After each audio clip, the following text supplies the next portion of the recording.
Oh.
Think horse racing is too complicated? Think again. And they're off! Every pro was a newbie once.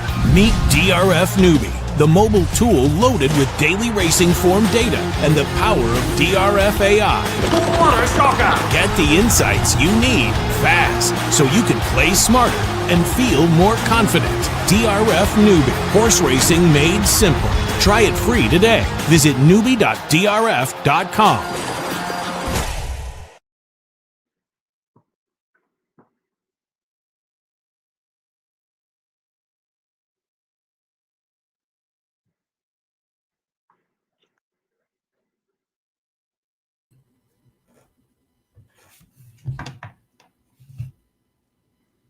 Thanks so much for tuning in to the Daily Racing Form Breeders' Cup live handicapping show presented by Morning Line IO.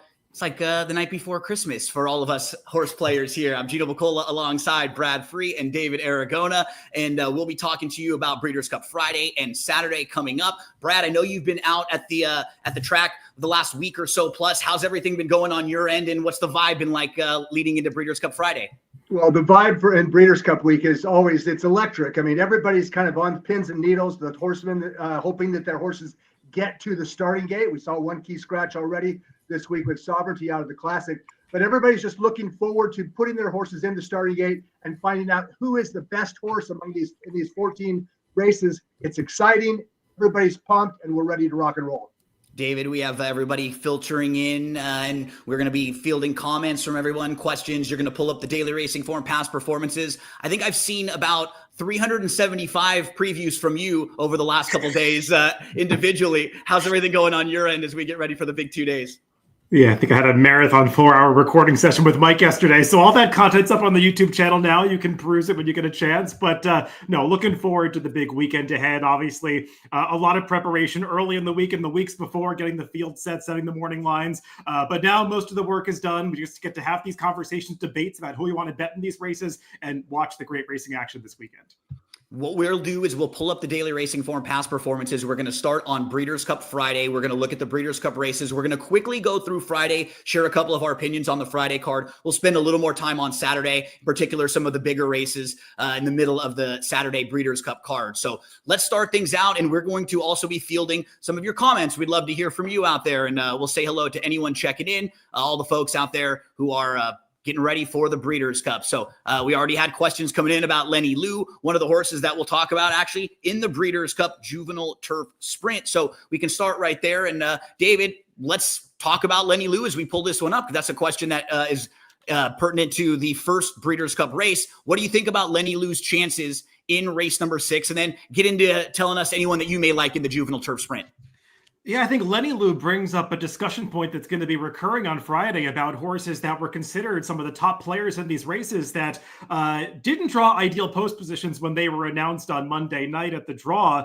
She's one that I think was on a lot of people's short list as being one of the strongest contenders in this Juvenile Turf Sprint. And I mean, Brad, you can elaborate on this, but the 12 post going 5 furlongs on the turf at Del Mar seems like it could be pretty detrimental because you want to save ground in these races. Well, especially 5/8 at Del Mar, because you need to have a ground-saving trip. At some point on the turn, you got to drop in. I've seen so many horses over the years caught 3 and 4 wide, and they completely flatten out in the stretch. So Lenny Lou is one of those horses that is at risk of being caught wide from post number 12. It's not a good spot to start from. And when the ability level is so closely matched, you cannot concede those advantage, or in the case of Lenny Lou, it's her disadvantage. So it's a tough post. David, any strong opinion in this race? Anyone you want to hit on and mention? Yeah, I mean, we'll go through some of our interesting horses that we like on Friday that we're looking forward to betting. One of those for me is the number 3, Royal Testament. She is one of 2 George Weaver horses in here, and I think she's going to be the bigger price of the 2 because I see his other horse, Sci-Fair, attracting a lot of support from handicappers in the lead up to this race, and with good reason. I think Sci-Fair is a contender. But Royal Testament, she's flying under the radar a little bit. I thought she was pretty impressive winning that Rosie Stakes against the boys at Colonial this summer. She tried the 6 furlongs last time in the Matron, and I didn't love the trip that she got because that was a race dominated by rail runners, and she was 2 to 3 wide most of the way. And let's face it, doesn't hurt to get this jockey upgrade to Flavien Prat for the race. And hitting on what Brad was bringing up, you do want to save ground, probably have some forward position on this turf course, and it seems like Flavien's going to be able to get her into the right spot from this post. Any other thoughts on the Breeders' Cup Juvenile Turf Sprint, Brad? Yeah, I mean, I like True Love. I mean, that's my top selection, but this is one of those situations where I don't mind betting my second preference. First of all, True Love is very, very good. And she's also very, very obvious. She's a Group 1 winner from overseas. European imports have had increasing success in the Juvenile Turf Sprint the last few years. And so she's the most qualified European shipper coming in. But there's another European shipper coming in that has some credentials as well. He's down on the inside, number 1, Brussels, whose price is double that of True Love. 8 to 1 on number 1, Brussels. Runner-up last time out in a Group 3. Runner-up 2 starts back in a Group 1. Trained by Aidan O'Brien. He also starts True Love. I think that Brussels does have a forwardly placed running style. He can get a little keen down inside, waiting for room. But his last 2 starts I thought were very, very good. If there is a big price discrepancy, I'm going to forsake True Love and take my second selection, number 1, Brussels. Had a couple people asking about where you can watch. I think this weekend they've set it up so everything will be on Peacock if you have Peacock, and I think FanDuel will also have all of the races too on FanDuel TV. So they're going to make it real easy for everybody. Then of course the big ones will be on NBC, but if you have Peacock, you can just watch them all the way through. One horse I want to mention before we move on was funny because this horse was really highly regarded early on in the career on the dirt, and that was Obliteration, who wins the first 2 races by 7 and 10, big speed figures in doing so. And then it's been a little bit disappointing in the last few races with 3 consecutive seconds, but for the first time, he might actually be bettable in this race. He will be a big price and he will be a fair price. I think cutting back, he might be able to get forward, have a little bit of punch. I could see him in the mix and maybe a horse I'm going to use in some tries at what could be a very fair price. I haven't heard many people talking about him. I think he's kind of being discounted there. So get things started in the Juvenile Turf Sprint. That's going to be race number 6 on Friday. And as we turn the page to race number 7, the Juvenile Fillies, I cheated a little bit on the test here, Brad. I watched your video where you were talking about some of the horses that you may like, some of the price horses and some of the vulnerable favorites. And I think you had a pretty strong opinion in race number 7, the Breeders' Cup Juvenile Fillies, and a horse that's a fair price that I think you liked a little bit here. Well, I mean, I picked the favorite, number 7, Explorer. I thought her win in the Oakleaf Stakes was dominating. She took blinkers off. She relaxed. She settled. She finished. She kicked. She did everything that you want to see a filly do going into this Breeders' Cup Juvenile Fillies. However, there was another horse that raced at Santa Anita last time out by the name of Super Corridora, who stretched out for the first time. She's a daughter of Gunrunner. Her first 2 starts were kind of even-paced sprints. Then they stretched her out, and she crushed the field. Super Corridora, daughter of Gunrunner, lightly raced. She clearly relished the 2-turn distance. We don't know where she fits on the class ladder, but we do know this. She is getting better, and she's listed at a fat 15 to 1. So Explorer is going to be tough to beat. But Super Corridora, the way that she won that maiden race suggests to me that she might be a graded stakes caliber filly. I know her connections think so as well. And when you watch this filly run through the stretch, she's not all out. She wins with something left. It was her first route. I think she has nothing but upside. She's going to have to make a forward move to defeat Explora. I think that California has this race in a bag with number 7 Explora, number 8 Super Corridor, and even number 9 Lowally with a huge jockey switch to Flavian Pratt after 2 compromising trips. So 7, 8, 9 for me in the Juvenile Fillies. I'm very much with you in thinking that in this race, the West Coast Fillies are the stronger group of fillies. And David, I believe you had one of the West Coast Fillies as your top selection in here too, right? Yeah, I guess the West Coast bias is contagious in this race because I love even the it. East West Coast Coast, Best Coast.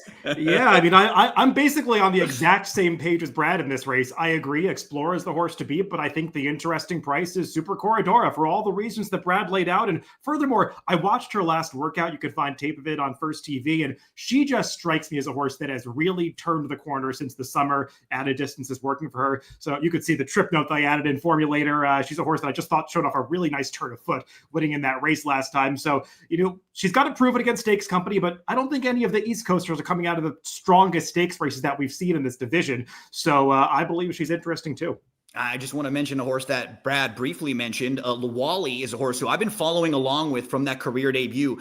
And I think she'll be a fair price because she's a little light on speed figures. But if you watch her races visually, she is impressive. She's very good in the mornings too. If you watch her workouts, she's just a talented horse who might be a little bit better than she looks on paper. And in her 2 races where she faced Graded Stakes Company, she's just not as quick as some of those other fillies earlier. And she got compromised trips. She was kind of down on the inside both times. She had to wait for others to make their move and move late. And if this race does heat up, let's say Super Corridora goes, let's say Explora is forward in here, and you get a horse like Iron Orchard, meaning some of them to show some speed, all of a sudden this race could set up pretty nicely for Lowally to get a little more pace in a bigger field, something she hasn't really received in her last 2 races. So she's a bit interesting, and we're all falling in on the West Coast horses here. Brad, any final thoughts on the Juvenile Fillies? Well, there's a reason why we're falling on the West Coast horses. It's because the Midwest and East Coast horses were not very impressive, including the 1-2 finishers and the Alcibiades. And you can pull up Formulator, look at the video,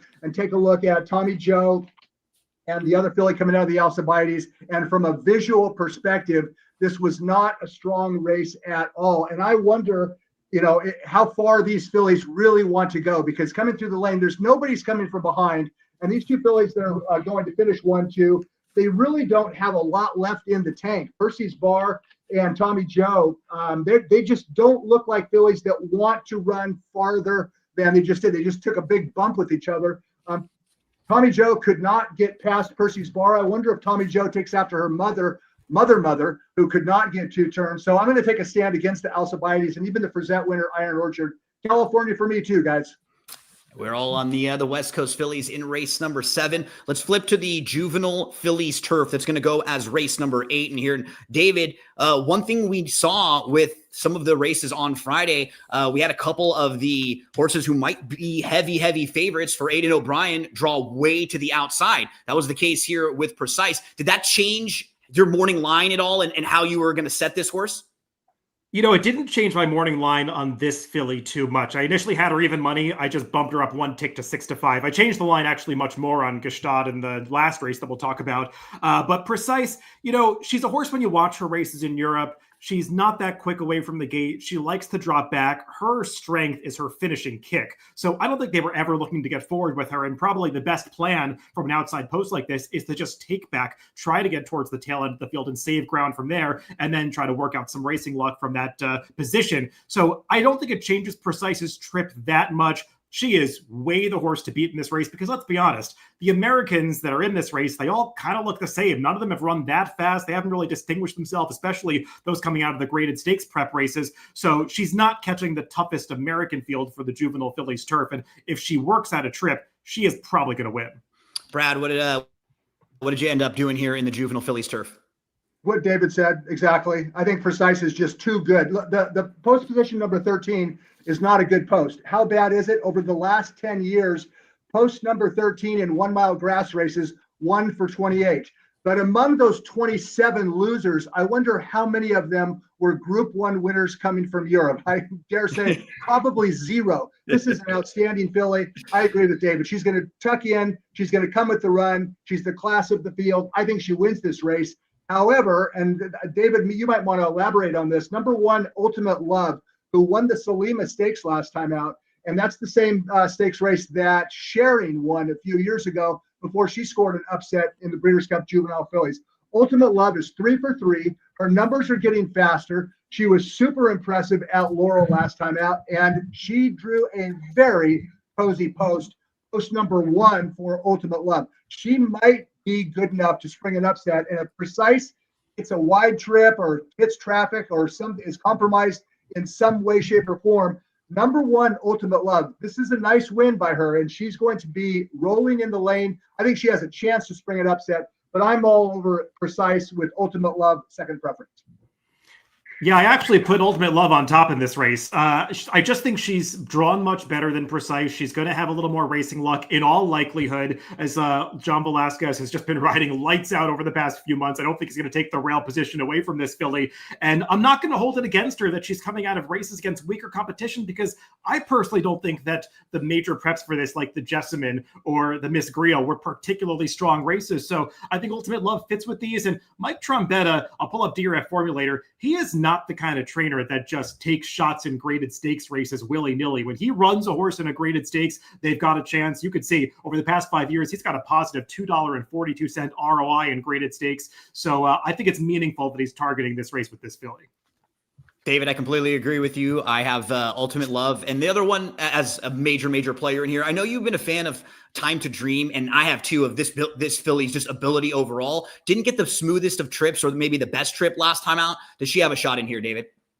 You know, I initially thought I was going to like her more in this race because I was so impressed with her races at Saratoga this summer. She showed off a really nice turn of foot to win both of those races. But the problem is, when you go back to look through some of those fields that she defeated at Saratoga, they really haven't gone on. They weren't the strongest. I think that she was flattered by the competition. And while she did have some trouble last time in the Jessamine, like I said, I didn't love that race overall. And I don't want to make so much of an excuse for her that I am going to convince myself that she'll beat a horse like Precise, even if that one works out a trip.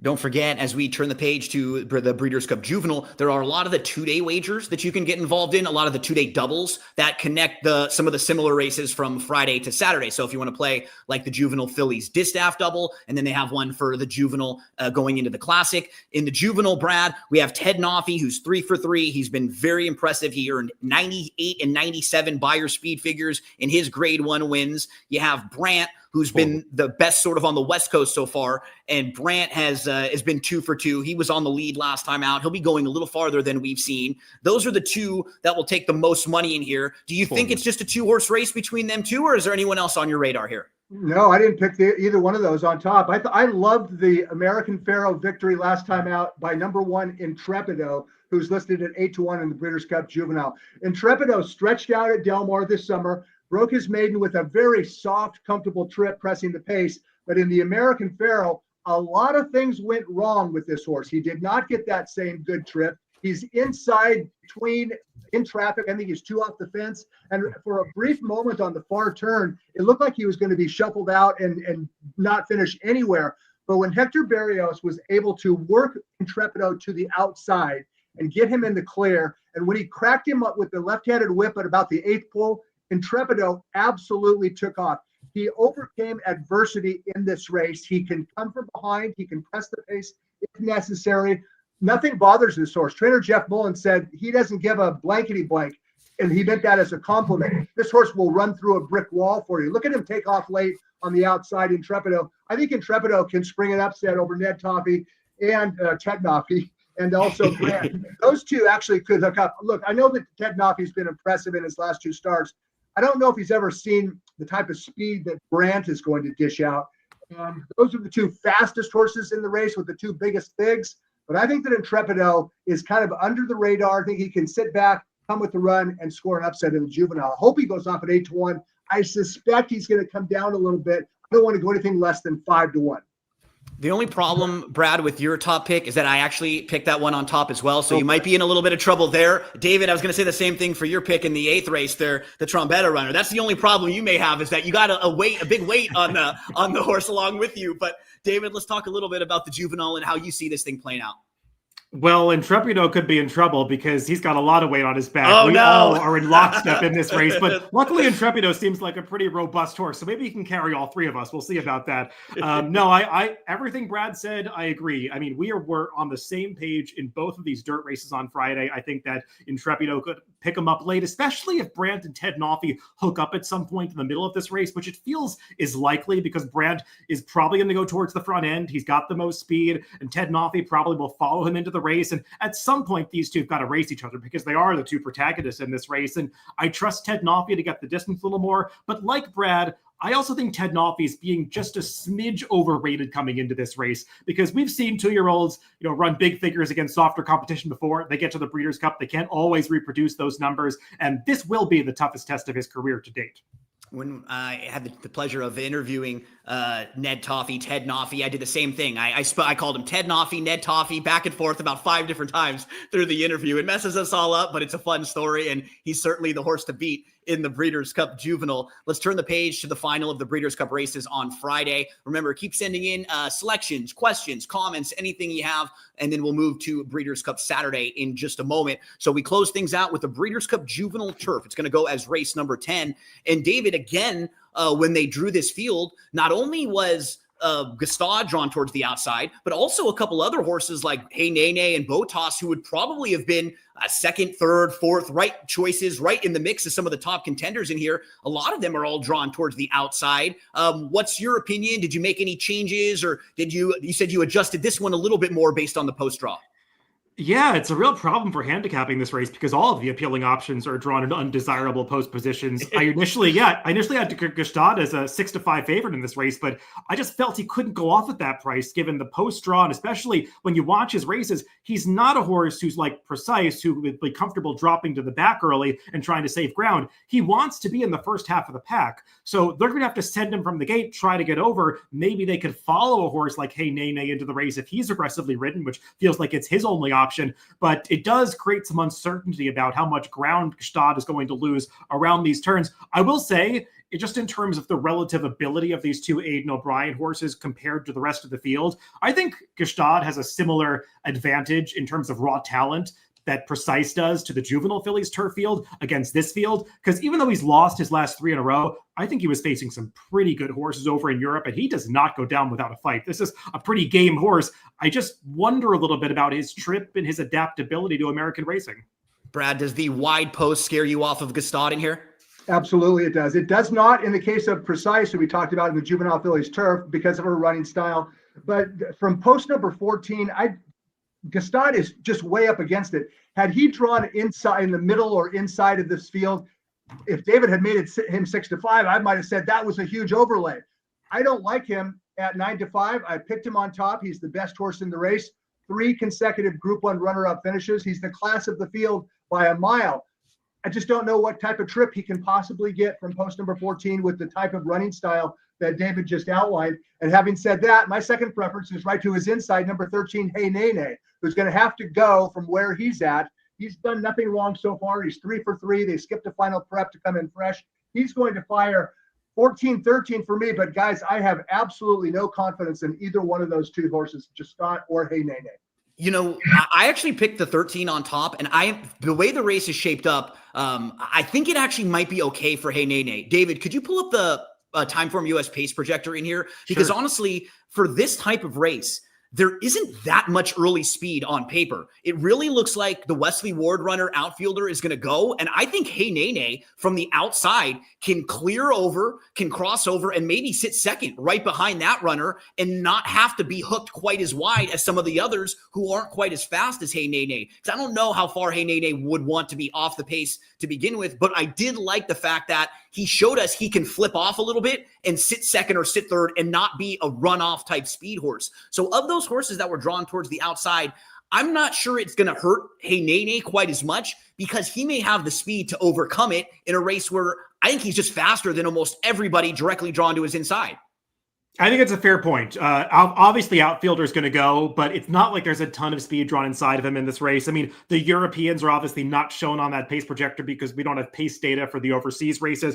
Of them, only North Coast is the one that has shown front-running speed, but often that doesn't really translate to American racing, especially in an event like the Breeders' Cup. So I agree, Gino, he could get over. It's just a matter of how good you think he is. I'm on the fence about the quality of that group of California 2-year-olds, but he definitely is a horse that has done a little wrong so far in his career. And I guess I'll just transition to the horse that I picked in this race, who's right to his inside, the number 12 Botas, and another horse who's undefeated. I like that he's shown a little bit of versatility in his races because he went back to last in his debut, made this big late run to pass everybody, getting pace to close into. The pace wasn't as hot last time in the Pilgrim, and he at least showed the ability to get mid-pack position. He did get to save ground. He was on the inside most of the way, but I like what the move that he was able to make coming to upper stretch, where he angles out pretty professionally for a 2-year-old. He is the horse in the green silks, the number 4, about third, moving outside of the number 9 with the Klarovich silks right there. And he gets a hard bump from that chestnut right inside of him here. And he's still able to come on through that hole, maintain his momentum, fight off a rival to his outside. I just like the gameness this horse shows coming to the wire here. He gallops out really strongly. I think there's more to this horse than we see on paper, but he's another one that's going to need some racing luck from a tough post. He's not flashy, right? And I kind of like that about him, in that he's not a horse with this huge late turn of foot. Like you said, he's kind of workmanlike. He was always going to win that race, even though he never really got a clean trip. He was sort of always being leaned on there, and he kind of pushed his way on out. I do always look at these juvenile races, and even sometimes the races with older horses, but when we have the European runners who come from overseas and they're much more their resume on the grass a lot of times is much better. They're much classier. I do use the American speed as sometimes the equalizer. I think if they get beat sometimes, it's because there was a horse who was just a little too quick, something that they weren't quite used to, or the horses maybe get the jump on them, get smoother and cleaner trips. That's sort of what I was looking with Hey Nene. Botas is obviously a logical contender. Any final thoughts, Brad, on the Juvenile Turf before we flip to Saturday? Yeah, I just want to say that you make a very compelling point with regards to Hey Nene, but if that's the argument in favor of Hey Nene, maybe we should take another look at the horse who's going to make the lead. And why can't the outfielder pop the gate, get on top, slow it down, cruise, and go gate to wire? I mean, the time form pace projector is there for a reason, to identify potential pace scenarios. And number 3 outfielder is not impossible if he clears this field. I don't have a lot of confidence in my selection in this race. Just throwing that out there for something to think about. Brad, I think he's the type of horse you want to have in like a pick 4 or pick 5, especially if you have a stronger opinion earlier, because if he's got 2 lengths on the field turning for home and you've had a nice sequence, you want to have that guy on your ticket. He's going to be a fair price and he could be loose on the front end. So I agree with you. Maybe you want to use a few of these horses who have some early speed. Before we flip to Saturday, we want to remind you though about DRF Newbie. And this is something that you want to share with any of your friends that are new horse racing fans. Think horse racing is too complicated? Think again. And they're off. Every pro was a newbie once. Meet DRF Newbie, the mobile tool loaded with daily racing form data and the power of DRF AI. What a shocker! Get the insights you need fast so you can play smarter and feel more confident. DRF Newbie, horse racing made simple. Try it free today. Visit newbie.drf.com. I know that every year on the Breeders' Cup, on the Kentucky Derby, Preakness, and the Belmont, I'll get some text messages from people that I haven't heard from all throughout the year. And they'll always ask me for a couple picks here and there. If you have any friends that you're bringing to the track that maybe aren't the most hardcore horse racing fans, maybe they're novice, they're new to the game, let them know about DRF Newbie. It will give them graphs. It will give them a visual learning experience. And then that may help them take the next step up to past performances. David, sometimes opening up those PPs for someone who doesn't really know what they're looking at, it can be overwhelming. So the charts and the graphs really help with DRF Newbie. Check it out, newbie.drf.com. Let's get to race number 4 on Saturday, the Breeders' Cup Saturday. So we will start with the Filly and Mare Sprint. And in this one, Brad, thought that we're had a few different horses that we're going to take some money, spread out a little bit in here. Did you have a strong opinion to start things out in the Breeders' Cup Filly and Mare Sprint on Saturday? I think Sweet Azteca is clearly the horse to beat. The question is, how much pressure is she going to have to take from the filly to her outside, Hull and Ice? Sweet Azteca is a speed horse. So is Hull and Ice. So I think that Sweet Azteca is quicker, but she's going to be pressed by Hull and Ice from the outside. And those two could potentially compromise one another. There's been 3 Breeders' Cups at Del Mar. All 3 filly mare sprints were won from off the pace, including Soul of an Angel at $41 and Bar of Gold at $136. This is the type of race that in its brief history at Del Mar has a history of completely falling apart. So that is problematic possibly for Sweet Azteca. Second selection in the race would be I can't even find it on my PP, number 4, Tamara, of course, the most well-bred horse in the field by Into Mischief and out of the Hall of Fame mare Beholder. Tamara had a terrific, easy, confidence-building comeback win in a grade 3. She showed that she can sit. She had nothing behind her that day. I get it, but she has trained exceptionally well. And it was only 2 summers ago that Tamara scored a dazzling victory over the Del Mar racetrack in the grade 1 Del Mar debutante as a 2-year-old. And that's why she was odds on in the Breeders' Cup Juvenile Fillies, her next start at Santa Anita. Unfortunately for Tamara, she had a splint injury, sustained a splint injury in the Breeders' Cup, and it's taken forever for Mandela, her trainer, to get her back to the races. So I like the 2 favorites, Sweet Azteca and Tamara. Not very creative. I also respect Hope Road, whose win in the Ballerina was sensational. And Hope Road actually could get the best trip of all, sitting 3rd behind the 2 dueling leaders. So long-winded way of saying I like the 2 favorites, Sweet Azteca and Tamara. David, it could be a huge few days for Spendthrift Farms. How nice is it that they had, for most of the year, the horse who would have been the favorite in this division, Copian. Yeah. And then once Tamara shows up with a pretty good performance, they said, you know what, we could probably split these 2 and be 2 of the top betting choices in the sprint and the filly and mare sprint. They're probably going to have the favorite in the juvenile and maybe the second choice in the juvenile fillies as well. So could be just a massive weekend for Spendthrift. And this is one of them. How do you see this race playing out? Yeah, I mean, I'll start off by saying I'm against both horses that Brad likes in this race. So we finally disagree in a dirt race. There we go. The Breeders' Cup. But I'm very worried about what Brad mentioned, the pace scenario for Sweet Azteca, because to be honest, when you go back and watch some of her biggest speed figures outside of the races at Los Al, where it just seems she loves that Los Alamitos dirt course. I mean, she's run her best races when she's able to get clear up front. That was certainly the case too back when she beat Copian in the Great Lady M. I just don't see that trip coming for her here with speed drawn to the outside of her. And I've got to imagine at least one of the Baffords, even outside of Hall and Ice, is going to go after Sweet Azteca in the early stages. I think Hope Road is being trained to do so and certainly has the speed to be forward in this race. So I don't envision Sweet Azteca getting her preferred trip. Maybe she's good enough to overcome it, but at a short price, I wanted to go against her. And, with Tamara, she's a horse that I had trouble assessing. I guess you could argue that she has upside second off the very long layoff here, but I actually want to throw a question at Brad because I'm wondering, Brad, what you make of the fact that Richard Mandela is splitting these horses up, sending Kopi into the sprint and Tamara being left here. Do you view it as a positive for both of them or more of a positive for one or the other? Well, I think they put Copian in the sprint to pave the way for Tamara to win the filly mare sprint, to be honest, because I think Copian would have been close to being a slam dunk in the filly mare sprint. Yeah. She's instead going against the boys. I know that Mandela wants to split them up, but now he has 2 in the sprint, and then his second one in the sprint beyond Copian is okay. Big City Lights. So I guess what I'm saying is that I think, just my opinion, I don't know this for sure, it looked to me like they wanted Copian, let's put her in a different race, and let's try to make it as easy as possible for Tamara to win this race, for what it's worth.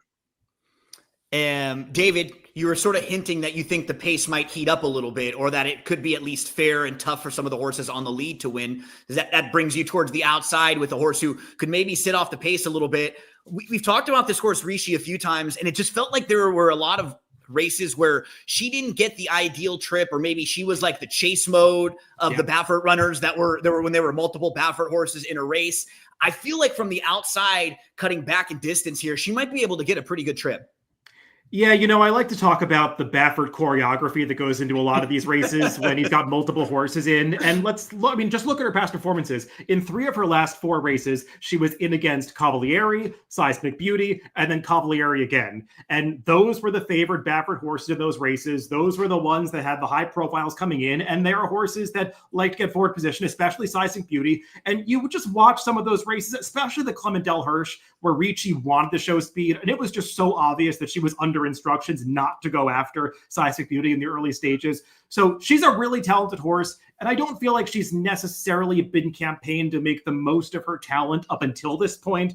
But now she's turning back in distance. She showed when she first got to this country that she could sprint just fine. And these South American imports, they typically get better and better the more that they acclimate to the US. So I don't think it was necessarily the added distance that made her a better horse. I just think it was getting more accustomed to US racing. And she's in top form now. She's turning back to a distance that I know she handles. And I think she's going to get a very good trip perched outside of what could be a pace duel. I was basically a combination of what you both said. I didn't think this was the race where I could find some big prices. I thought the horses who were going to be all in that 5-6-1 range and below were the ones that made a lot of sense. The horses who Brad mentioned, Sweet Azteca, Tamara, and Hope Road's obviously a logical contender. I did land on Ricci on top, hoping that this one could sit off the pace just a little bit from the outside. And I agree with you, David. I've been following this mare along since she first came into the Baffert barn. She first came into the US, and they had a couple hiccups with her where she would race and she was backed up a little bit. And she's actually a really nice filly if you look at her entire, body of work. And she's a grade 1 winner in Chile from 6.5 furlongs all the way to 1.25 miles. So she really has some talent there if she gets the opportunity to run her race. Brad, any final thoughts on this one before we turn the page? No, I'm going to concede to you guys. I took the 2-1 favorite without a lot of confidence. I think the Sweet Aztec is the horse to beat with a gate to wire win over a track where that's never happened in the Breeders' Cup yet in the Filly Mare Sprint. We move to the Breeders' Cup Turf Sprint. That's going to go as race number 5. And in this one, David, you're going to have horses that ran well in the Breeders' Cup Turf Sprint last year coming back. So I think from a starting point when you're making the morning line, probably starting with a couple horses like Motorius and AG Bullet, who both ran really good races last year over this course, finishing 2nd and 3rd in the Breeders' Cup Turf Sprint. Yeah, I think that is the starting point for this race because they are both horses that showed that they handled this 5-furlong configuration at Del Mar. I will say they both got very good trips in the turf sprint last year. You could argue that Motorius was a little unlucky not to win the race because you'll see he has a spot of trouble at the top of the stretch where he has to pause a little bit, and that allows Starlust, the winner, to sort of build a little more momentum coming through along the inside. Motorius is the horse in the pink with the white blinkers who's angling outside of the gray AG Bullet right here, and Motorius comes with that patented late finish that we're so accustomed to seeing from him. He loves this Del Mar turf course. 5 furlongs is not too short for him, and crucially, he showed that he was just fine breaking from the rail in this race last year, so I'm not too worried about the possibility of him getting shuffled back in the early stages of this race. I just think he's a very reliable option in this race, and it does feel like there should be enough speed to set up his late run. Brad, 5 furlongs on the turf, it can be very different than 6.5 furlongs on the turf and how that plays at Santa Anita coming down the hill. I was extremely impressed with Reef Runner, who showed that they can be a 5 furlong horse and also be a horse who can go down that 6.5 furlong down the hill. I thought that was not going to be the type of trip that Reef Runner wanted. This is a horse who's been really sharp now, has crossed the wire first 3 times in a row, had a very unlucky DQ in the Green Flash. Do you give this horse a chance? And if not, tell us who you like in here. Yeah, I do give Reef Runner a chance. I respect the heck out of this horse. He was just a regular horse until trainer David Fox gelded him this spring. And since then, he's crossed the wire first in all 3 starts. You don't see too many horses that are able to win a 5 furlong turf sprint at Del Mar and 6.5 down the hill at Santa Anita. And that's exactly what Reef Runner did. His price is double that of Motorius virtually at 6-1. I think they're very, very close. In fact, Reef Runner actually finished in front of Motorius when they met at Del Mar this summer. But they both have to work out a trip. It's not going to be easy in this big field. I'm going the other way, and I'm taking a speed horse who could get run into the ground. But the way that Bring the Band Home ran this summer at Saratoga, I thought it was outstanding. His back-to-back wins in a regular non-graded stake and the Troy with a wicked display of speed in both starts. And David, I want to ask you this. Does 43 and change at Saratoga, it seems fast to me. Is it as fast as it looks on paper? The Saratoga turf course was definitely, baked by the sun and as hard as it gets at that point in time. But I mean, this horse did run some fast fractions. He is a naturally fast horse. I mean, you can see he just runs this field off its feet. When he gets his preferred trip, Brad, up front, setting the pace all by himself, he can run these monstrous performances, almost on par with Cogburn last year. The problem I've got with this horse, Brad, and I don't want to knock him too much because I think he's going to be a price in this race, was when I handicapped those races at Saratoga this summer, he looked like the lone speed in both of them on paper and handicapped that way. I'm not sure he's the lone speed in this race, but he might be the naturally most fast. We'll see how hard he has to work to get to the front. Well, I think he's the speed of the speed. He's my top selection and one of my creative selections on the Breeders' Cup Friday, Saturday. I think Bring the Band Home has a chance to make the lead, run them off their feet, and spring an upset. He's listed at odds of 10-1. There's a European shipper by the name of Arizona Blaze I'm also interested in, coming off a win in the Group 1 in Ireland. I think he's the best of the Europeans. So I'm going with a couple of long shots. Number 5, Bring the Band Home on the front end, and the shipper, Arizona Blaze, coming from slightly off, shipping in from Europe. Yeah, Arizona Blaze also was a horse who has raced over this turf course, was second in the Breeders' Cup Juvenile Turf Sprint last year. So one that we know likes this 5 furlong layout, shouldn't have a problem with that. And actually, in that race, he came from way, way out of it, David. He's been more of a speed horse this year in his races, and his form has been very good. But I think he'll probably be a little bit off the pace because with Bring the Band Home, I mean, she's so spicy, right? There's some pretty quick horses in here. How do you see this thing playing out? Yeah, I mean, from a pace standpoint, I think that they are going to be moving up front in this race. As you said, Bring the Band Home's got a lot of speed. She's so spicy, she's very fast. And I'll just point out, don't underestimate the number 12, Invincible Papa, having a significant impact on this race. I don't think he's going to win the race, but when you watch this horse in Japan, he is very fast. He is a one-way front runner, and I know he's been going 6 furlongs, not 5, but he is a good gate horse, and if he breaks cleanly, he could have something to say about how this race is run and how fast the pace is. Again, don't think he's a win candidate, but he's one that could be pressing from the outside. And for me, Gino, I think the number 3, Arizona Blaze, as long as he works out the kind of trip he did in the Juvenile Turf Sprint last year, he's dangerous. I've got him in the mix. But the 2 that I wanted were the 2 drawn down towards the inside, Motorius, who we covered, and the number 2, Reef Runner. He's the one that I want the most. As Brad said, he's twice the price of Motorius on the line. I think I'm going to get around 6-1 in this race, and he's supposed to get a good trip in mid-pack. He's got more tactical speed than Motorius does. And when I went back and watched prior Breeders' Cup turf sprints that were run at Del Mar, having rail position was so important. That was certainly the case last year when the top 3, the trifecta finishers, all rode the rail around the turn. And I think Tyler Gaffaleone is going to have the opportunity to work out exactly that kind of trip on Reef Runner. One horse, just to mention a bit more, AG Bullet is a horse who I respect a lot, and I felt like initially I was going to pick her in this field. I am a little bit worried about her getting hooked a bit wide in here because there is some speed down to her inside, and she wants to be close. She can sit off and pass horses, but I could see that being a little bit difficult for her if she does get parked a little bit in here. She's capable of winning at the highest level. We saw her winning grade 1s earlier in the year against the boys. Brad, final thoughts on this one before we turn the page? Wire to wire for Bring the Band Home. There we go. Let's move to the Breeders' Cup Sprint. We had somebody asking just a moment ago, which race is Imagination in? Imagination is in here. And David, I'll ask you because he became a new player in this division, kind of seemingly out of nowhere. He hadn't been racing for most of the year. He was a horse who was a talented 3-year-old. He was precocious. He didn't really want to go farther as the distance had stretched out. So the cutback on paper looked solid for him. He ran such a funny race visually. He was out way in the middle of the track. And I mean, he looked like he just kind of jumped in at the top of the stretch, and he just inhales the field, and he's not even really being asked as he's just moving by them.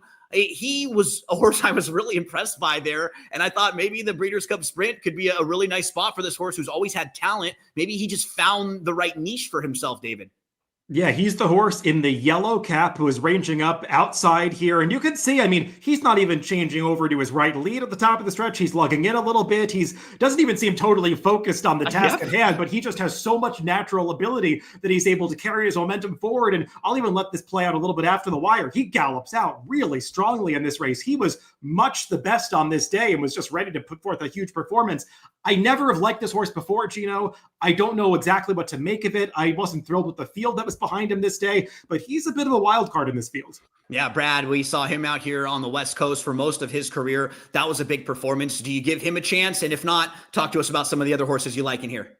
Yeah, I do give Imagine. I respect that win. He was wide, as David said. He was in the parking lot, and he just came away. That was also the day that Straight No Chaser laid an egg, and Dr. Venkman was in the field. He's not really a true three-quarter horse, so there is some skepticism on my part with regards to the field that he beat. But visually, it was a very impressive win by Imagination. I picked him second behind a horse that I think is the most probable winner, Breeders' Cup winner on the Saturday card, and that's the favorite, number 10, Ben Tornado. He ran in this race a year ago. He ran well. He finished second behind Straight No Chaser.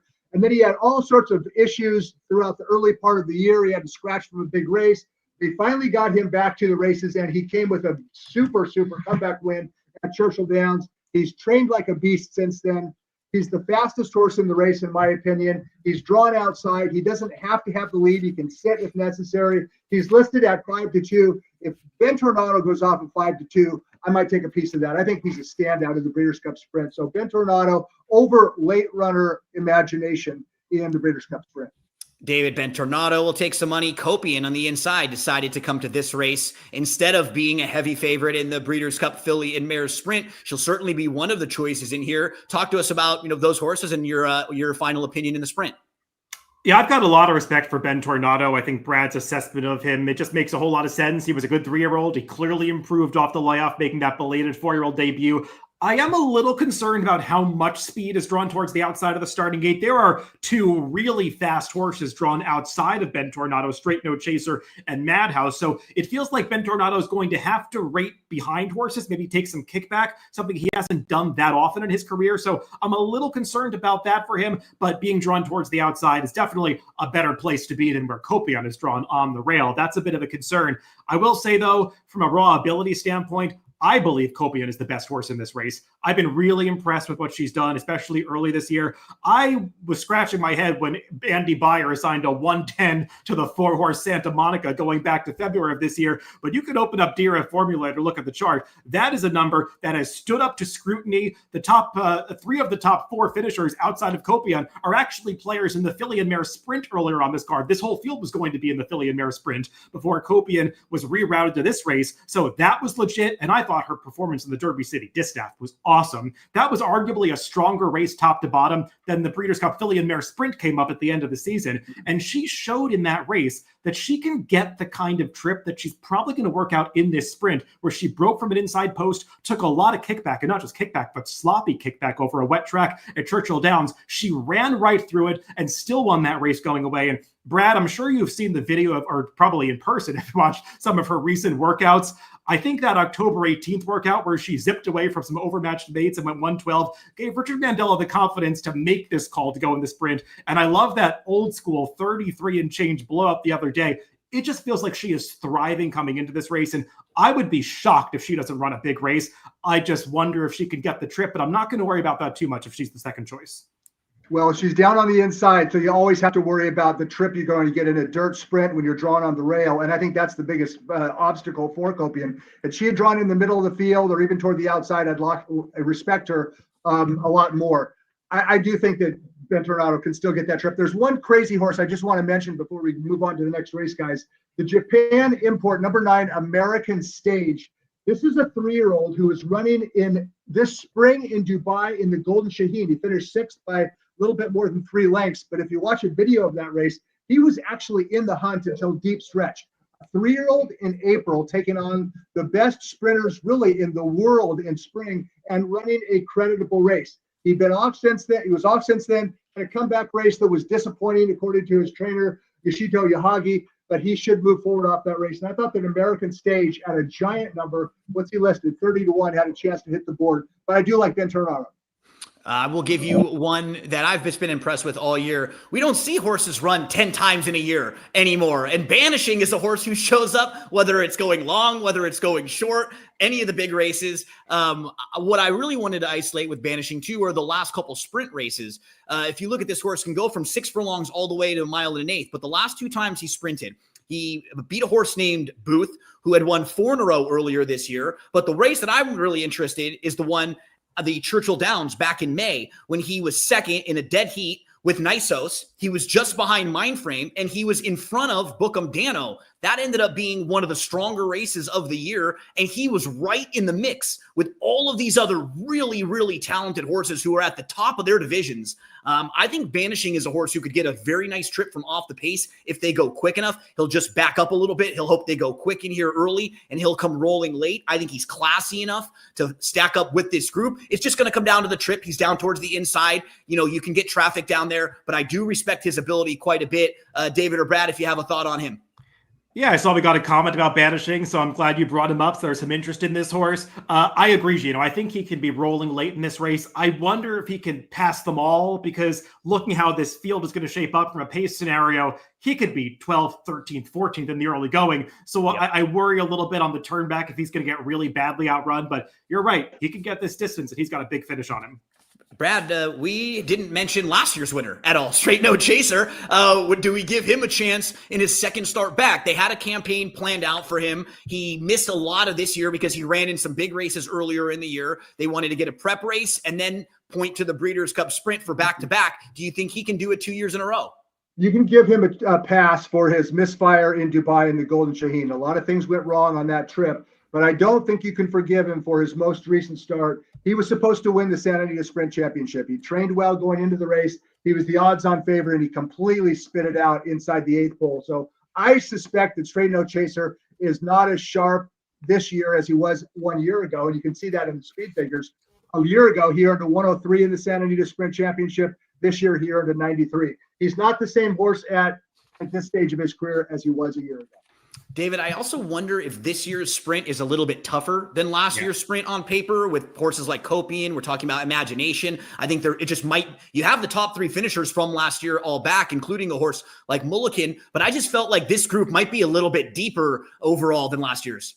Yeah, I agree. It's a deeper race, so I don't want to rely too much on the form from last year. And I think the point Brad was making is fair, that Straight No Chaser doesn't look quite as good, and it feels like his main rival, Ben Tornado, has gone in the opposite direction. He's clearly gotten better since last year, and that's a problem for horses like Straight No Chaser and Mulligan. Yeah, Straight No Chaser also had kind of a weird race when he won the Breeders' Cup last year. He's not a horse who's been off the pace very much. He dropped back in that race, almost looked like he was done for a minute. And then I think his class provided him to come back on and win the race. So it's hard for me to project the type of trip he would get with all the other speed in here. I think he's best when he's able to really stretch his legs in races where there's not as much early speed. Let's put a bow on the Breeders' Cup Sprint and turn the page to the Breeders' Cup Distaff. Want to let everybody know that I think the command center is all set up now at drf.com, at shop.drf.com. We've got everything you need, past performances for Friday and Saturday. We've got clocker reports up there. David's got the betting strategies for Friday. Saturday will be coming shortly. We have all of the resources that you need. You can put them in a package, or you can purchase the products individually. Check them all out at shop.drf.com. There's the players package. There's the VIP package. They're just different based on which products you want to use. I just saw Mike Welsh finish up with the clock reports for both days. He has been working so hard out here the last week and a half. And Brad, while we're talking about these races, I'll mention 1 or 2 horses and we get into them that I initially may not have liked as much, but I've upgraded after seeing them out on track this week. I'm curious if there are any horses like that for you that you've upgraded after watching them, because I know you've been seeing a lot of these horses train in the mornings. If we get to any of them, feel free to mention that and just to let us know. We are now ready for the Breeders' Cup Distaff, race number 7 in here, and we found out the complexion of this division is going to change about a month ago when Torpedo Anna didn't really fire and she was retired right after that.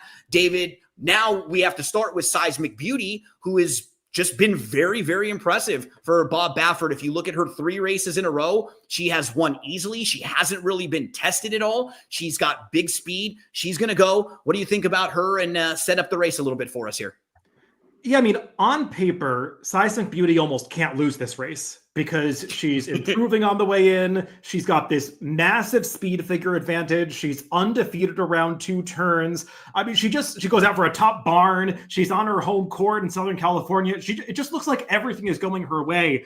The problem is they don't run races on paper. And the Breeders' Cup Distaff drew a large field. I mean, it'll be 12 now because we heard earlier today that Scottish Lassie is coming out. But still, it is by far the largest field that Seismic Beauty has ever faced. And let's be honest, when you go back to watch some of her prior races, she was beating mostly her stablemates. I know she defeated Kopian last time. Kopian's not at her best going around 2 turns, and Kopian, personally, I don't think she got the best ride in that race either. She was way far back in that race. Yeah. Yeah. And Seismic Beauty was facing stablemates that were clearly under instructions not to tangle with her early. That's not going to be the case in here. She's not facing a bunch of other Baffert horses. She's got, runners to her inside that could go, like Clico or Nitrogen. To her outside, she's got horses like Gunsong and Dry Powder who could show some early speed. Even Jinjin, Alice Verite is a potential wild card with regard to the pace. I think it's going to be more competitive up front than Seismic Beauty is used to. And I just don't know if she's got the heart to dig in and fight off a better field, because we've just seen her raw talent on display up until this point. I don't really know that I have a strong sense of what kind of horse she is when she gets into a fight. Brad, do you feel the same way that David does about the favorite in here, Seismic Beauty? Yeah, I do 100%. I mean, we know that Seismic Beauty has the speed, but does she have the class? I mean, it's one thing to go out there, be on the lead, and earn a big figure against a bunch of nobodies. But there are somebodies in the Breeders' Cup Distaff, and one of those is Jinjin, who is going to be forwardly placed and nipping at Seismic Beauty's heels. Nitrogen also has speed, from the inside post that jockey Jose Ortiz is going to ask her for a run early, so she'll be forwardly placed. Scylla's not going to be far behind. This is a completely different group of fillies and mares that Seismic Beauty is going to be facing on Saturday than she did in her last 2 starts against a bunch of no-names at Santa Anita. I respect any horse who can earn a 110 buyer speed figure. And David's right. If they all run to their last race big, she wins the race gate to wire. I see her as a extremely vulnerable favorite. And I picked her third just because, I don't want to be a complete moron. I like Dorth Vader, who skipped her final prep. She was good enough to defeat, or almost defeat, Torpedo Anna last time out in the personal ensign. Trainer George Weaver elected to skip a prep, come in fresh into the Breeders' Cup Distaff. She's training very well. We know she's top class. She was a grade 1 winner on the slop. She was a grade 1 runner-up to last year's Horse of the Year, Torpedo Anna, in the personal ensign. She is ready to fire her best shot, which is likely to be her swan song. I like Dorth Vader. She's listed at a very juicy 5-1. I picked Nitrogen second, an improving 3-year-old filly who I thought ran better than Jin last time out. It was the first start against older Ford Nitrogen. She was wide every step of the way. She was pressing Torpedo Anna. Ortiz told the trainer Mark Cassie in the paddock, I'm not going to let Torpedo Anna get away from me. That's why she was up there close. And Torpedo Anna was able to get the best of Nitrogen, was able to get the best of Torpedo Anna, but that Jinjin just kept on running. Nitrogen ran well in defeat is my point. I like Dorth Vader and Nitrogen 12-1 to upset one of the more heavily favored runners on the card, Seismic Beauty. Yeah, this is a key race, David, when we're handicapping the Breeders' Cup Distaff, right? We have a couple of the horses in this race that finished 1, 2, 3 that will be back in here. And that was Torpedo Anna, who was backing up. And that was the final time we saw her out on the racetrack. Yeah, this replay of the Spinster. I mean, Jinjin ran the big race at Keeneland that we've seen out of her before. I think Nitrogen drifting through the stretch proved to be her Achilles heel here, because it looked like she had Jinjin within her sights and had her measured, and she just drifted out about 3 or 4 paths to the center of the racetrack, appeared to lose some focus. And that bothers me with Nitrogen, because we saw her do the same thing in the Alabama where she drifted in the stretch. Didn't matter that day because she was facing a weaker group of 3-year-old fillies. But I do have some concerns about that for her losing focus at the end of her races, and also the rail draw, because while she's handled dirt, if you go back and watch her 3 prior dirt races, Jose Ortiz kept her out in the clear, out of kickback from outside posts every single time. And she's probably not going to have that opportunity here breaking from the rail in a large field. So I do worry about that for Nitrogen. And, Gino, I thank you for not pulling up the replay. I appreciate the Dorth Vader replay. I know you were saving us some heartbreak because we needed her that day. But and you and I spoke about this, I think, with Captain Cook recently too, right? Yeah. When you have a horse that you play at a big price and you like them and they just miss, do you want to come right back with them at half the price the next time? I go back and forth on that, but I will say in a totally separate context, this was one of the horses that I upgraded this week based on watching in the mornings. I thought she's looked really, really good, completely separate from what she's done on the track. So she fits really well in here, David. What do you do with Dorth Vader? Gino, I really went back and forth with her because when I was handicapping this race before the post position draw, I thought she was going to be a really appealing option. She's a horse that I feel like I've been really in tune with all year. I mean, I thought she was so underrated coming out of that La Troyenne where she got the toughest trip, and she really should have won that day when you go back to watch the replay. I mean, I was on her in the Ogden Phipps, I was on her in the personal lens, and I feel like I've been on the right side of Darth Vader this year. But my opinion about her, it's really rooted in the belief that she is able to get this 9 furlong distance only when John Velasquez gets her covered up early. She's a little bit like Fierceness in that way, where Johnny has to get her shut off in the early stages and then kind of produce her at the end like a turf horse almost. And I wonder if he's almost going to have to set her off too much from this outside post to get the position he needs to get over, where she hasn't really had to worry about that in a lot of her prior races where she's run well. So the post, it really is shaking my opinion on her. So I've downgraded her a little bit, but she's a horse that I still will have on my ticket somewhere. For me, this just becomes more of a spread race. Oh, so nothing really strong for you? You're just going to be using a few different... I'll mention 2 long shots that are priced in this race I want to use. One of them is Scylla, who I know people are groaning out there because Scylla never wins anymore, and they tried sprinting with her. That didn't work, and now they're going back to route races almost out of desperation. Personally, I never thought sprinting worked for her. I don't think she's got the turn of foot or the speed for sprinting.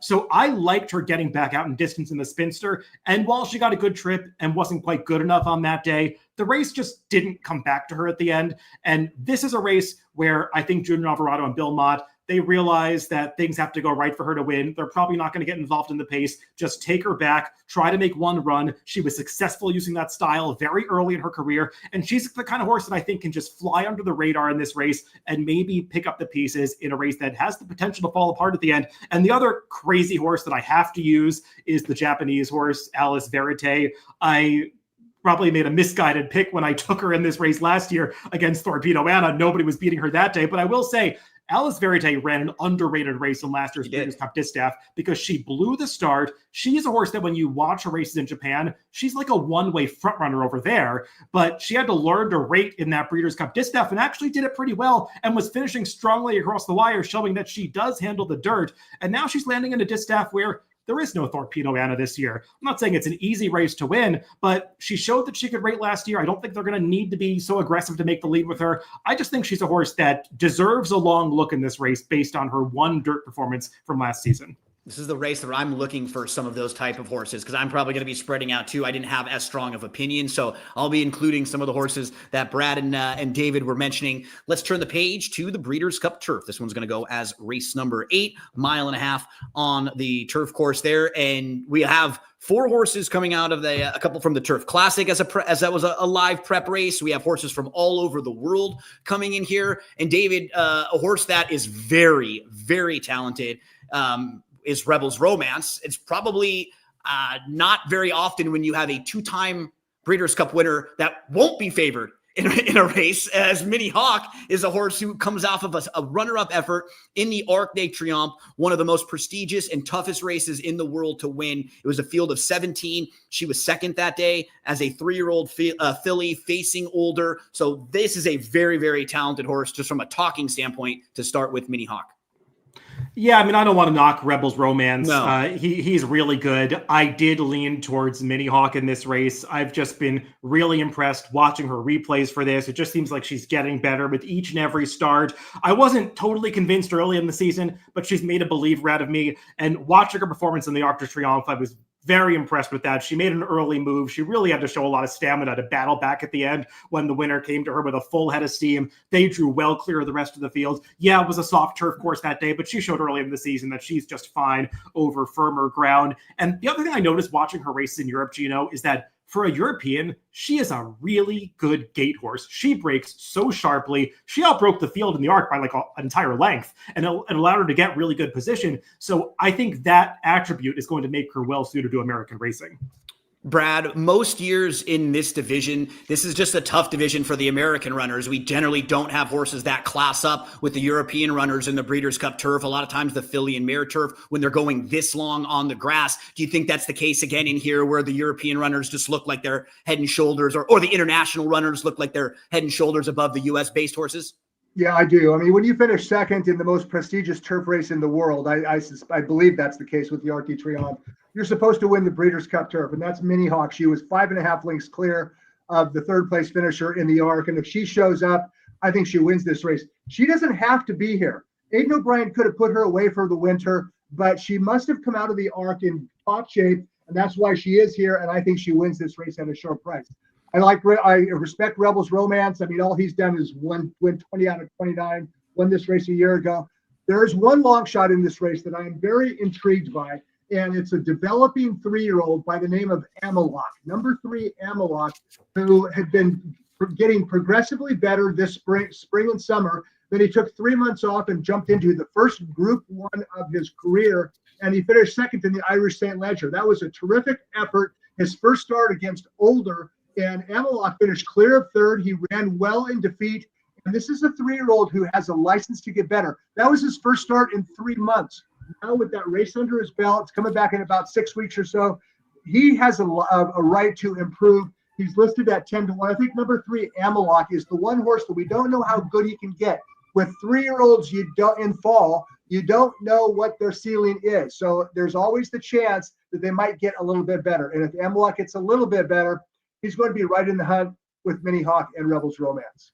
David, this is a barn that's very capable of winning Breeders' Cup races. This trainer, Ralph Beckett, won the Breeders' Cup Turf Sprint last year, and Amalok is a horse who is going to go second start off a short little break. Actually made a move for it early and was going 1.75 miles last time out. It's not very often when you get a cut back to 1.5 miles, but that's going to be the case in here for Amalok. I actually picked him right on top of the 2 short price horses. I picked Amalok on top of Minnie Hawk and Rebels Romance as my top 3. How did you stack them up here, David, in the Breeders' Cup Turf? Yeah, I'm not as, I put Amalok fourth when I did my picks for this race. I'm not as big of a fan of him as some others seem to be. It's funny. I've seen a lot of American handicappers picking him. I have seen less support from him from European handicappers that are very familiar with that form. And I think that's because, first of all, I don't love the fields that he beat in those 5 wins leading up to the Irish St. Ledger last time. And also, he's a horse that when you watch his races, he's very one-paced. He doesn't have a big turn of foot to him. And I wonder if American racing is really going to suit him, just given that staying style that he has. And look, he's a gelding. There are certain races in Europe at the top level that he can't run in being a gelding. That's the case for Rebels Romance, which is why he's been on such an international campaign and has tried, American racing. And I think Amalok's connections have expressed the fact that they would love to emulate the career of Rebels Romance with this horse. We'll see if he's good enough. I'm not quite a believer, but he probably will be a fair price. Wanted to let everybody know too that if you're new to handicapping, you need to check out DRF Newbie. We had a commercial to show you about it a couple times throughout this show. Newbie.drf.com. I think we have a graphic for it, Lucia, that we can pull up and show you here. So test this out. If you're someone who's new to racing, this is going to help you. It'll help you take that next step into the past performances. You can scan the QR code right there on your screen, or with your mobile device, go to newbie.drf.com. At the end of the show, maybe we'll give out one or 2 of our best bets throughout, just so that way we can kind of wrap up towards the end. We're getting to race number 9 in just a moment. David, final thoughts on the Breeders' Cup Turf? No, I think we wrapped it up. I mean, I was not viewing that as the most interesting wagering race on the card. If I'm starting off a late pick 5 sequence, I'm using some combination of the 2 favorites and probably leaning on Minnie Hawk. Let's move to the Breeders' Cup Classic, race number 9, 1.25 miles at Del Mar on Saturday. Brad, you and I did a reaction right after the draw, and at that point, Sovereignty was still in the body of the field and looked like the horse who was going to be the favorite. But you were pointing out some track stats, some track trends. You were talking about things at 1.25 miles. I know you have some very good information about that kind of stuff. If you have any of that you want to point out about the 1.25 miles races at Del Mar, and if not, tell us now, how has the changed your handicapping? Were you on Sovereignty before, and now did you have to call an audible, or how did that play out for you? I was not on Sovereignty. I loved Fierceness before the scratch of Sovereignty. I don't love Fierceness now because he's the 5-2 favorite. But his race last year in the Breeders' Cup Classic was outstanding. He finished second behind Sierra Leone. In the last 10 years, there have been 15 1.25 mile dirt races at Del Mar. 14 of those were won by forwardly placed horses. Everybody remembers the Breeders' Cup Classic from last year when Sierra Leone came screaming from far back to win going away. But they went the half in 44 and change that day. It fell apart, and still Fierceness was around at the end. My point is, to win a 1.25 mile dirt race at Del Mar generally requires a horse to be forwardly placed. We know that Fierceness loves this racetrack. He overcame a very eventful trip to win the Pacific Classic this summer from the number 1 hole. He tried to take a left-hand turn almost at the gap where the mile-and-a-quarter chute goes onto the main dirt oval. He tried to take a left-hand turn. Del Mar has since extended the temporary rails on that where it crosses the main track. So here we're going to take a look at watch number 1, Fierceness, try to take a left-hand turn after the break. The break's okay. He's going fine right here, but then all of a sudden, whoa, look at that. Okay, so he saw something. He spooked from the open area after the temporary rails. They've extended those temporary rails. There's less of a chance that Fierceness is going to do the same thing. And Johnny V, he's going to be prepared for if Fierceness does decide to do it again. The problem now is price. You're always looking for value, and I really don't see that Fierceness at 5-2 offers any value. He was my top selection and a real courageous one at 4-1 before Sovereignty. At 5-2, he's just the horse that I picked on top. I think he's the best horse in the race, but he's not a slam dunk, and that's not a really great price. I'm still on the Baeza bandwagon to some degree. That should really come as no surprise to David, I'm sure. No. I've loved this horse even back when he was a maiden. Before he was even qualified for the Derby. Yeah, you were absolutely. Exactly. He's a May fool. He's always been kind of playing catch up in terms of development behind the likes of Sovereignty and Journalism. Now we're late in the 3-year-old season. I know he didn't beat much in the Pennsylvania Derby, but it was a confidence-building win in fast time, a 105 buyer speed figure. He did it the right way, trained well since. I think that Baeza might still have another forward move in him. 3-year-olds in fall, I love them. Improving 3-year-olds in fall. And I think Baeza has a big chance. I'm on Fierceness. Baeza, my second choice. And this was a question that came up earlier, asking us about January foals versus horses like that were May foals. And Brad was kind of getting into it a little bit right there with Baeza. David, normally, if we had a race where the Kentucky Derby winner and the Belmont winner was scratched and removed, it would feel a little lackluster on paper. And we're all very disappointed that we don't see Sovereignty, but we've got the top 3 finishers from last year's Breeders' Cup Classic all back. We've got Baeza, who Brad just mentioned. We've got Journalism as 2 very good 3-year-olds stepping up and facing that group of older horses. It is still a very, very intriguing race, and one where you could go 5-6 different directions. Yeah, and I never quite agreed with the people that were calling it the best Breeders' Cup Classic ever, but your point is well taken, Gino. It's still a very good race, even without Sovereignty in here. I mean, just having a rematch of last year's Breeders' Cup Classic is mouthwatering because those were really good 3-year-olds, and we were so looking forward to what they would do as 4-year-olds when they all stayed in training, and now we get to see the matchup again. We don't often get that treat in horse racing, so this is still a really good race. I'll just briefly, circle back to where Brad ended. Brad, you've made a believer out of me with Baeza. I didn't pick him on top, but he's my second pick in here, and he's a horse that I am definitely using in this race. Focusing on the horses from last year's Breeders' Cup Classic, and I do think that's the focal point of this race. Fierceness, I just don't know what to do with. He is a horse that I thought prior to the Pacific Classic, his career might be over because he had been so disappointing in a series of races from the Met Mile to the Whitney. And yeah, he got back on track in the Pacific Classic. Maybe he just loves California. I still don't totally trust Fierceness, though I acknowledge, like Brad said, he probably is the horse to beat in this race. Sierra Leone, a horse who's so pace dependent. And, Brad was making the point about the track profile of Del Mar. Let's remember when he won the Classic last year, not only did he make a big run from towards the back of the pack and the early pace helped him, he made a move on the backstretch of that race to get to the half-mile pole where he was in position to take the race over before they got to the quarter pole.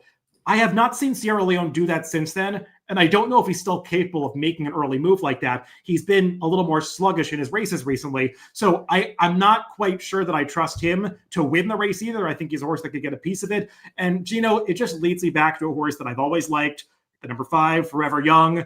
He's raced twice in this country before. You could argue he was a little bit unlucky to lose both of them. The Kentucky Derby, that trip's been much talked about. It wasn't a big excuse, but when the margin was so thin, he could have won that race. And then the Breeders' Cup Classic last year, I think they made a tactical error when they sent him so aggressively, being concerned about getting shuffled back from the rail, and he ended up chasing what was a very fast pace, whereas that is Fierceness's natural style. It's not really Forever Young's natural style to be fighting it out on the front end, and he still was able to come on again after getting shuffled back to the quarter pole in that race. Since then, he produced what might have been the best dirt performance we've seen anywhere this year when he won the Saudi Cup over the excellent turf horse Romantic Warrior, who really did handle the dirt that day in Saudi Arabia. That's a race that got a huge time form rating. However you look at, international ratings, it was well thought of. And if you have seen anybody who makes speed figures try to make speed figures for that Saudi Cup card, it was a number that was through the roof. So Forever Young is still as good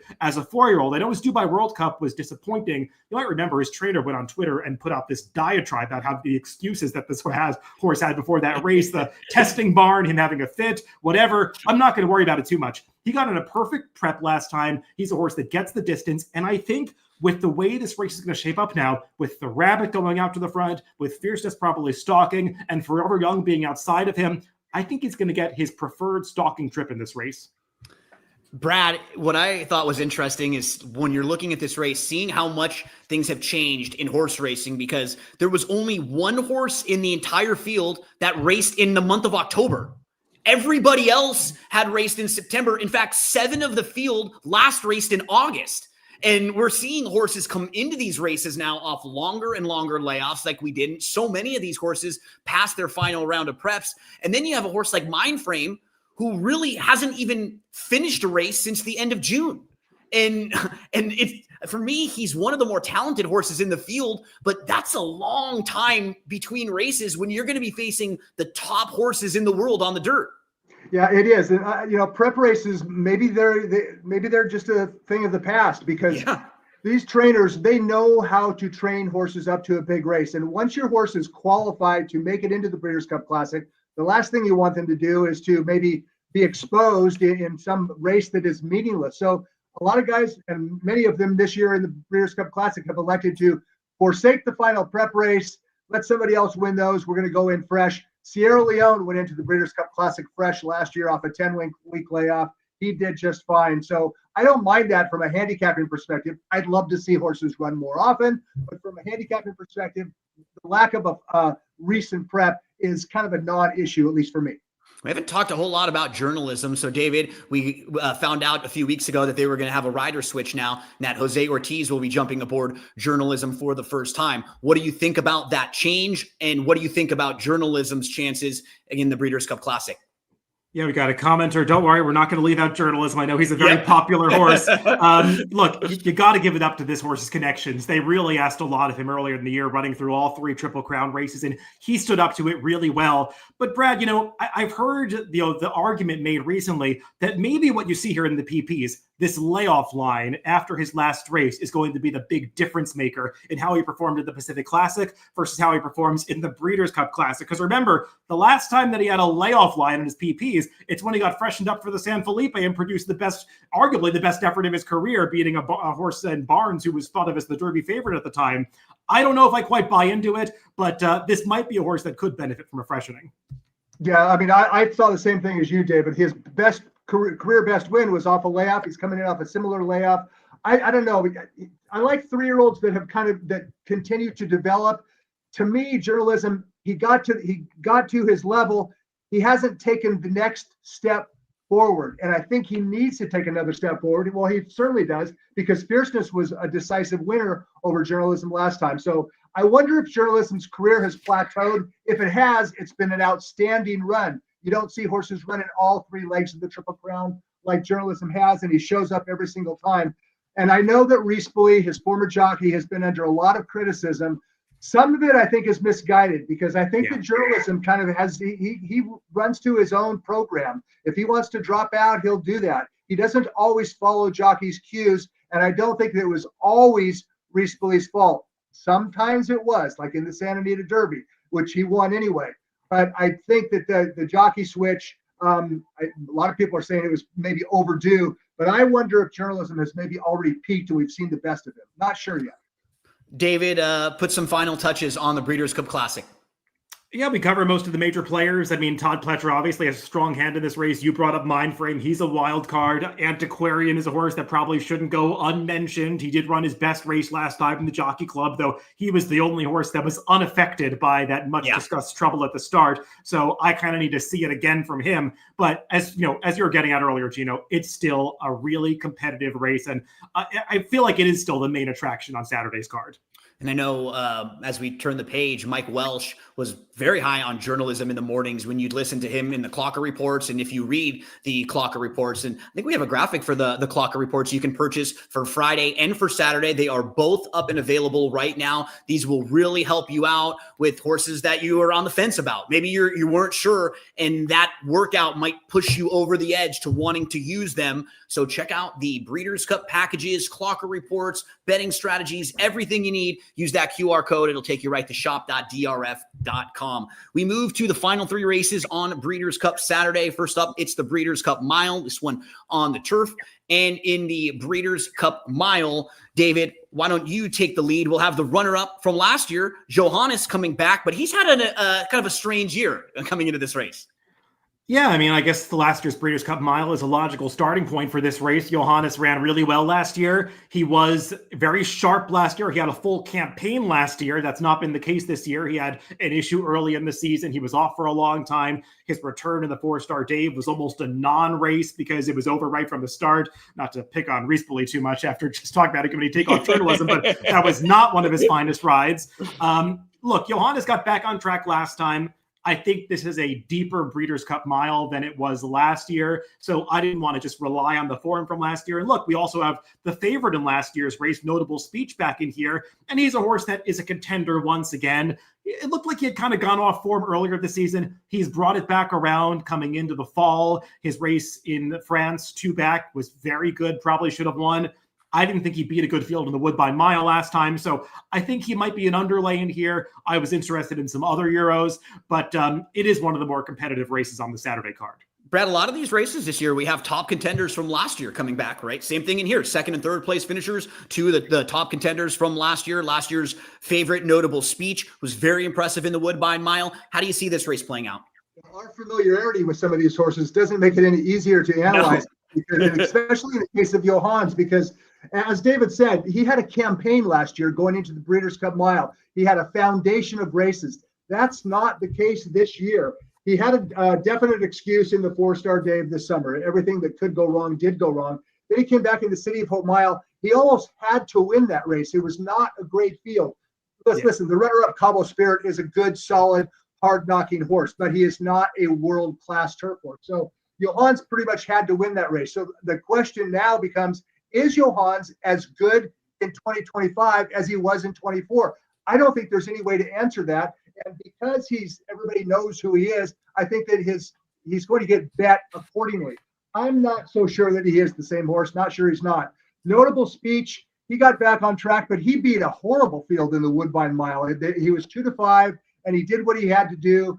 But there wasn't much behind him that day. I'm going with another improving 3-year-old from Europe.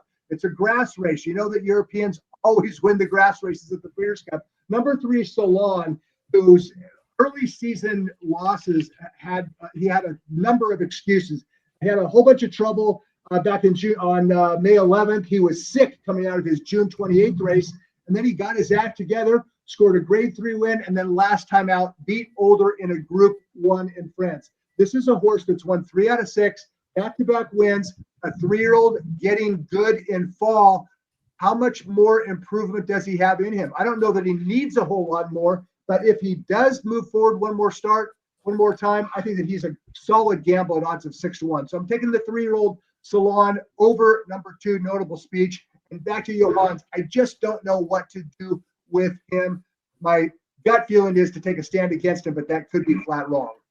David, I was going to come in here with like 2 or 3 horses that I had been watching in the mornings that I thought were training really well, that I upgraded. And then earlier today, our colleague Marcus Hirsch stole some of my material. He posted in a tweet, I finally got an uninterrupted chance this morning to watch a lot of the Breeders' Cup horses training. Number 1 rated repositive visual impression, Salon, who he just mentioned. That was a horse who I kind of felt the same way about, just really upgraded based on visual. And I'm not a clocker. So when I see someone like Marcus also agree, I'm like, okay, it makes me feel a little bit good. So hopefully we were looking at the same thing there. David, if you want to give a thought on that one and any others you have in the mile.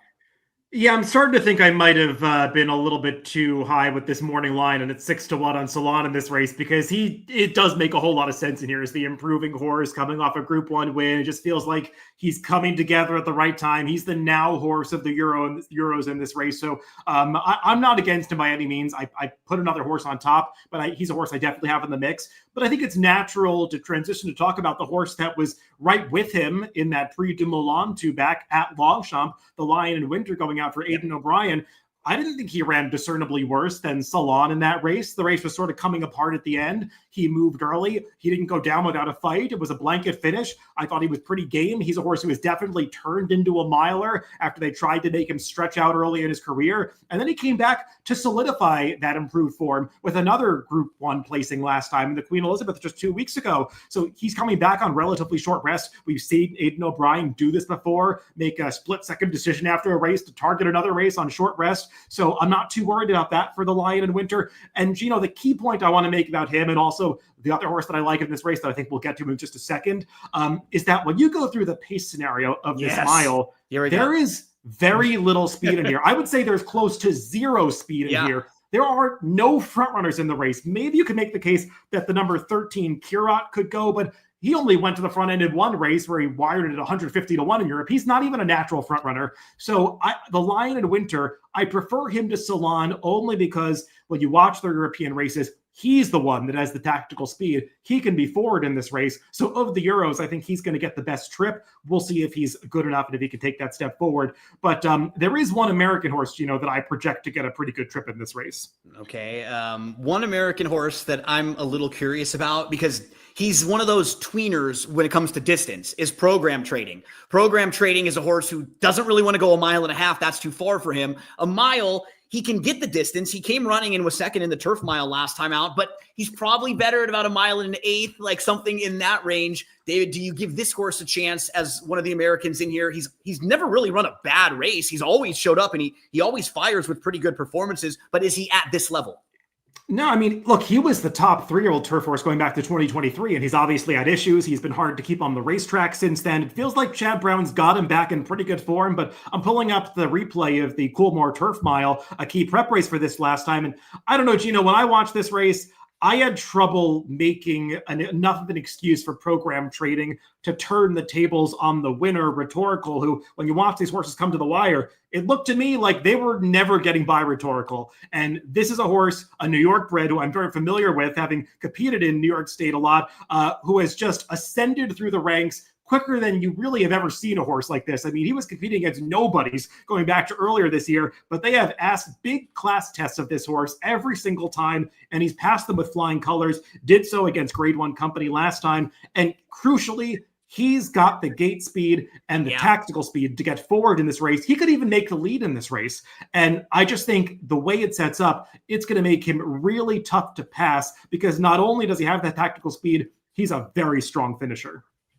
David's tipping that one. And for Brad, we talked about Salon, who's that up-and-coming 3-year-old coming off a very impressive Group 1 win last time out. 2 more races to go as we turn the page from the mile to the dirt mile. And another instance where we have last year's winner coming back in this race, Full Serrano, who won the Breeders' Cup Dirt Mile last year. He was off for most of this year, showed back up in September, Brad, at Del Mar, and won a very easy race. It was a prep race. He was a heavy favorite. It was basically just a paid workout for him. They tried to go a little longer in the Goodwood, and it just seemed like he didn't want to go the 1.1 miles. He really does look like a mile horse, or maybe even a little shorter than that. Nevada Beach is definitely a distance horse who ran him down that day.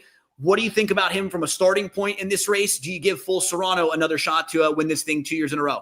Absolutely. Give him a huge chance. And he's had a terrific campaign so far. Like you said, his comeback was basically a workout. And yeah, he couldn't get 1 1/8 miles last time out, but maybe he got beat by a very good horse. Nevada Beach is no slouch. He's a very good horse. And that was just a means to an end for Full Serrano.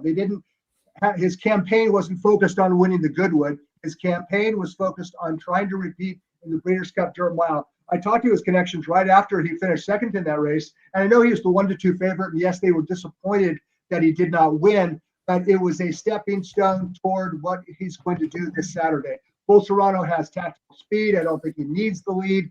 He is a huge player, but he's only my second selection because number 3, Nisos, he could be special. He doesn't run very often. I think he's almost too fast for his own good. He runs in a race and then he falls apart. Something goes wrong. There's his whole career, his 6-start career has been filled with layoff lines. Early in his 3-year-old campaign, he was scratched out of a stake race and disappeared for about a year. He scratched from the Pacific Classic this summer to point to the Goodwood. He didn't make the Goodwood. So this is his first start since late July, talking about Nisos. I still think he is a brilliant racehorse. He's arguably the best horse in the field. I think that this race is all about Nisos. I'm not interested in betting him at 8-5, but I am interested in watching him from a sporting perspective because he is a very special racehorse.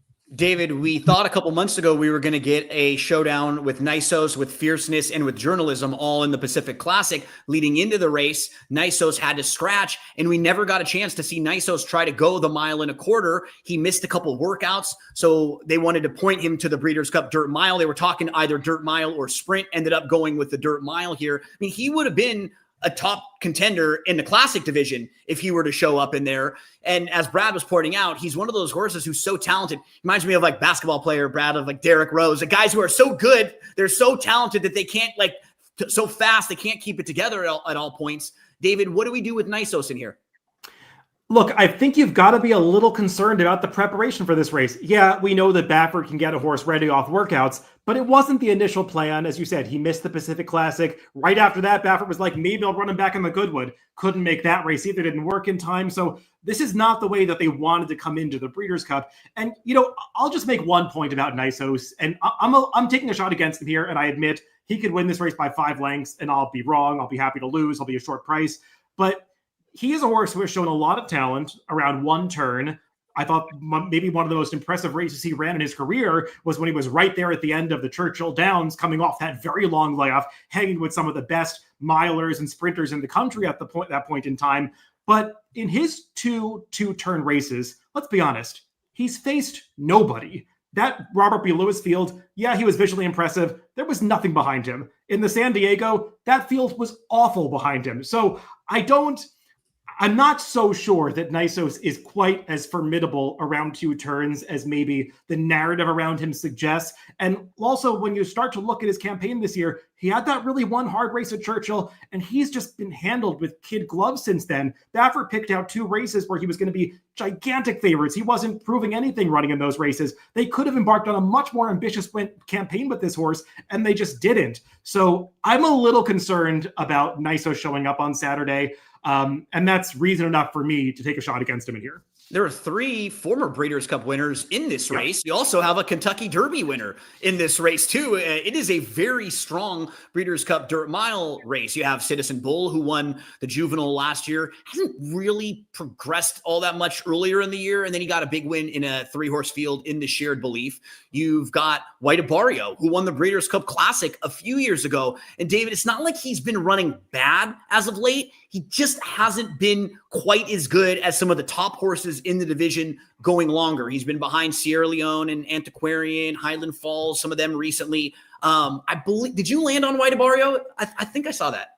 I did. And look, maybe I just looked at a different set of PPs than everybody else because I've told some people I like White Abarrio in this race and they look at me like I've got 4 heads. I don't know. I mean, he's been knocking heads against the best horses in the classic division all year. I mean, I didn't like him in the Whitney or the Jockey Gold Cup. Those just looked like races that were too tough for him. And guess what? They played out to be too tough for him. But it's not like he was totally disgraced in those races. I mean, he only lost the Whitney by 4 lengths, and he got a really wide trip. He was legitimately 5 wide around the turn in that race, even wider than Fierceness, who some people were using that as an excuse for him when he didn't run well. I mean, he beat Fierceness in that race. He has not run badly, and I know that he won the Classic at 1.25 miles.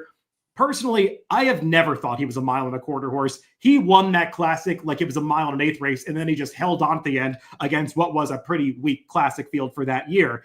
I do think he's a miler, and I think he's a miler that could be very effective in a 2-turn mile, something that he never really has had the opportunity to do because he's a 2-turn horse who doesn't really want to go 1.25 miles. I think this is the perfect race for him. Is he as good as he once was? Probably not. But if I'm against Nisos, who else in this race am I supposed to be afraid of?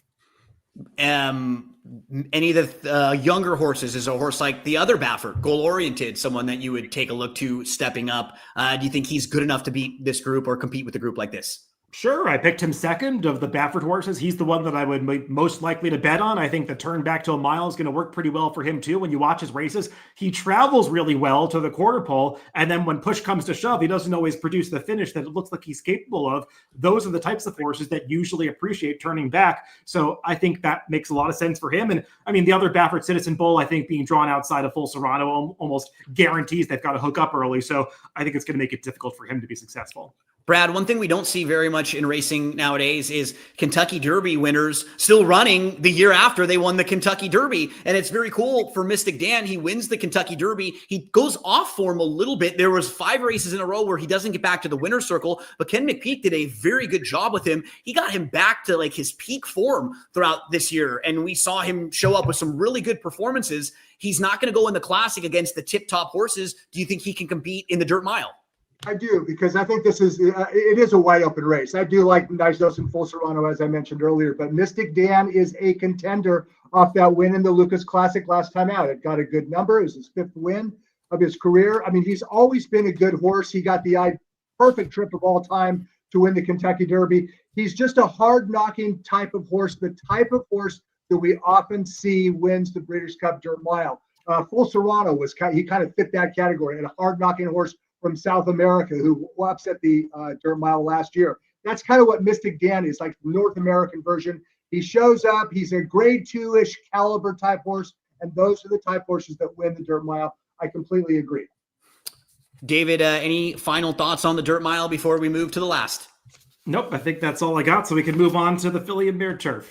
And one more time, we want to remind all of you, Breeders' Cup is on Friday and Saturday. We have everything you need at shop.drf.com with the past performances. If that's all you need, we've got you taken care of. But if you're someone who wants some more help with the clocker reports, David and Mike Beer are in charge of the betting strategies coming up this weekend. They'll help. Actually, Brad's doing the betting strategy. Brad? It's Brad? I want to give him a short shrift. Oh, I didn't okay. That's why you're here, David. So it's David and Brad doing the betting strategy. So we got the 2 gentlemen who you're hearing from here. You could hear even more from them. And what I like about the betting strategies too is it's not just the analysis. It's how are they going to wager on that. If you want a little help there, check out DRF Newbie at newbiedrf.com and pass that around to some of your friends who are going to be hanging out with you this weekend, who might be asking you some questions. If you're a handicapper and you're watching this, you're probably more than a novice, but your friends around may need a little bit of extra help. Check out DRF Newbie. So Brad and David, we finish things off with the Breeders' Cup Filly and Mare Turf race number 12. On Saturday at Del Mar, 1 3/8. Hopefully we're all alive for some big exotics, Brad, in this one. Tell us, how did you stack them up with your selections to close it out on Saturday, race number 12? Well, I remember a year ago, 2024, Del Mar Breeders' Cup, and I was not having a good day and a half. I was somehow able to salvage the entire weekend by more than looks to Full Serrano in the late double.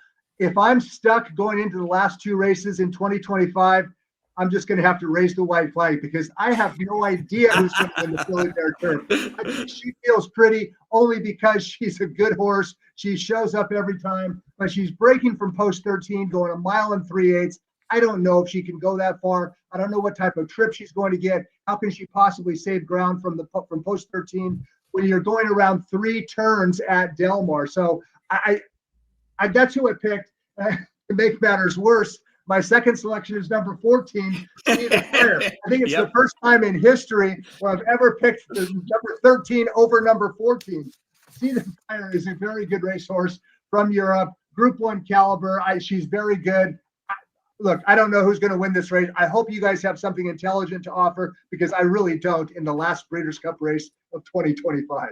You know, Brad, my mom is someone who plays numbers. She'll play like 1 3 5s and like 2 4s for birthdays. I don't think she's playing a lot of 13 14s, right? I don't know if we have very many numbers players out there who are blindly boxing up the 13 and 14. You don't get many opportunities to play those numbers very often. But David, this is another race where major contenders are drawn way out wide. Both the 2 that Brad mentioned are very live. And if you were just picking out the most likely winners of this race, they would be, probably two of the top three in here, but they could get parked out. Give us your assessment of this race. Yeah, I was actually considering making them the two favorites in this race, and I felt like I couldn't from those posts. I mean, maybe it's not as much of a deterrent as I thought it was if Brad's still going to go to horses that have trouble winning from those difficult post positions. But look, she feels pretty. She is far and away the best of the American horses in here, not even close. But this is a very tough race for Americans to win. If you look over the history, it's just been European domination for the most part, especially in recent years in this race. And there are some really good Euros that have shipped over for this race. So I think that made it difficult for She Feels Pretty. She's got to try a new distance for the first time. That makes it tough on her. And then drawing this post. I mean, she's a horse who they've been just fine to get wide trips with in the past because she's better than other horses. And I think the connections maybe have it in their heads that she's almost better racing outside of horses. It's really tough to win at Del Mar going 3 wide around 3 turns if that's what they choose to do with her. So for me, I'm against her. She's off all my tickets. If I'm down and out coming into the last race, I'm going to hope and make a score with one of the Euros. Well, David, what's nice is that you could struggle for most of Friday and Saturday. And if you're fading Nisos and you're fading She Feels Pretty in some of the last races on Saturday, you could still make a ton of money at the end here. Who are some of the horses that you want to use?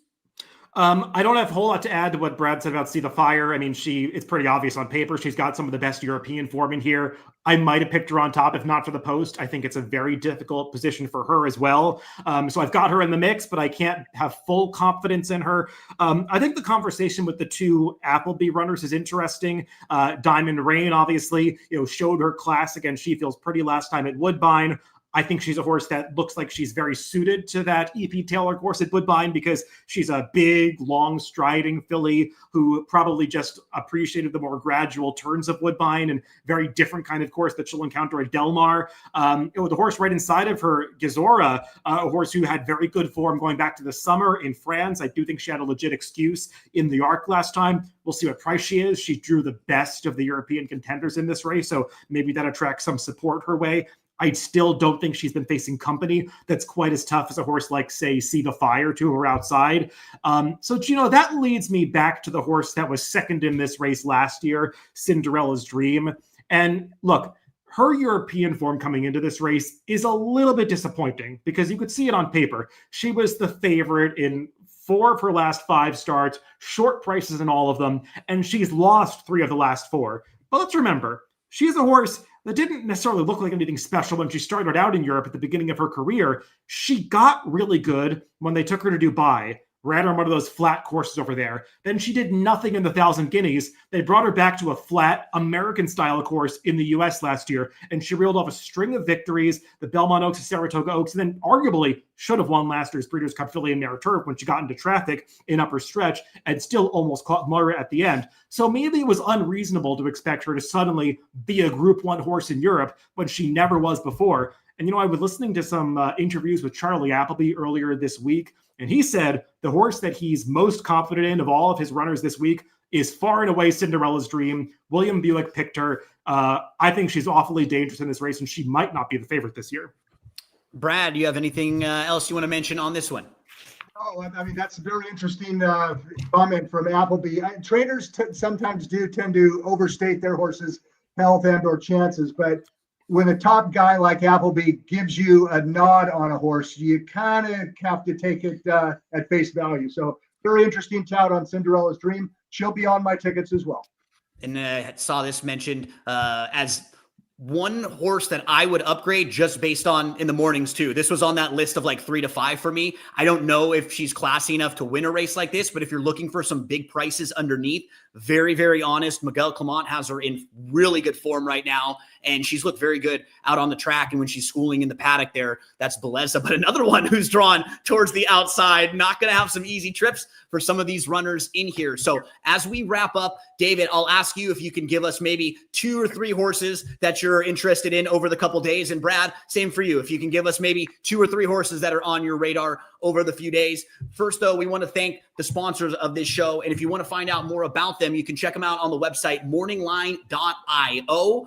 Own the game there with morningline.io. And a big thank you to the Breeders' Cup as they were streaming this live on the Breeders' Cup YouTube and social medias as well. So we had a few extra people out there watching us today and chiming in with some comments. We hope all of you have a fantastic Friday and Saturday. And remember, anything you need, you can go to shop.drf.com or the Daily Racing Forum YouTube, where we have individual previews of races. We have wagering strategy videos. Brad went in with some of his selections. We had Marcus Hirsch and Steve Anderson talking about international runners. We had 2-day double wagers, everything you could hope for, all on the Daily Racing Forum YouTube. So Brad, we'll start with you. A couple horses that you want to mention over the weekend. Oh, there we go. Can you repeat that, Gino? Yeah, Brad, any 2 or 3 maybe horses you want to mention over the weekend that you like, that you want to as your best bets? Yeah. On Friday in the Juvenile, race number 9, I like Intrepido to spring an upset over some of the well-fancied runners. On Saturday, I like the favorite, Ben Tornado, in the sprint. That's race number 6. And in the mile, race number 10, I like Salon. Intrepido, Ben Tornado, and Salon, my 3 top choices for Breeders' Cup. David, before we get to your picks, there was one question that came in about morning lines and you having to redo morning lines. If you want to read this one and if you can respond to it. Yeah, so I mean, obviously I had to redo some lines when the post draw occurred. The Breeders' Cup gave me that option this year, whereas in the past, you wanted to have to set them beforehand. And then obviously with Sovereignty coming out of the Classic, I redid the line for that race. You might have noticed the horse that I cut the most on the line was Sierra Leone.